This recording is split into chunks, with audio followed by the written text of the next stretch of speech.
In this video, we will study the salient points related to Bartholin.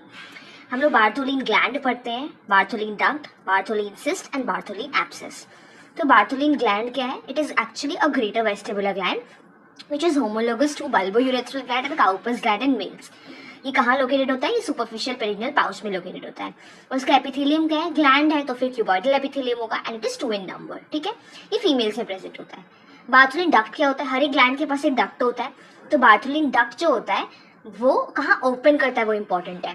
So it opens 2 centimeter between the labia minor and hymen, actually between the upper 2/3 and lower 1/3 of the vagina in the posterior part of the vestibule. ठीक है, जैसे gland में cuboidal epithelium होता है, duct का जो है transitional epithelium है, but the opening of the duct is actually stratified squamous epithelium. ठीक है, अब आ जाओ बार्थोलिन सिस्ट पे. तो Bartholin cyst is actually a fluctuant non tender swelling, okay, which is located in the posterior lateral wall of the vagina. और इसको ठीक कैसे करोगे? मार्सुपलाइजेशन से. मतलब क्या? इंसिजन एंड ड्रेनेज करो और इसको खोल के ही रखो. If this cyst becomes infected with E. coli more than gonococci, वो एब्सेस बन जाता है. तो एब्सेस है तो टेंडर होगा. So it is a fluctuant, it is a tender and it is a swelling. Non tender की जगह टेंडर स्वेलिंग हो जाएगा. इसका ट्रीटमेंट कैसे करोगे? एब्सेस है तो इंसिजन एंड ड्रेनेज करो यूजिंग द बर्थ कैथेटर.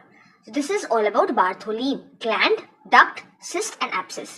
एक और bonus point, Bartholin cyst posterior lateral vaginal wall में ओपन होता है. गार्डर सिस्ट जो होता है वो एंटीरियर लैटरल वजाइनल वॉल में ओपन होता है. ओके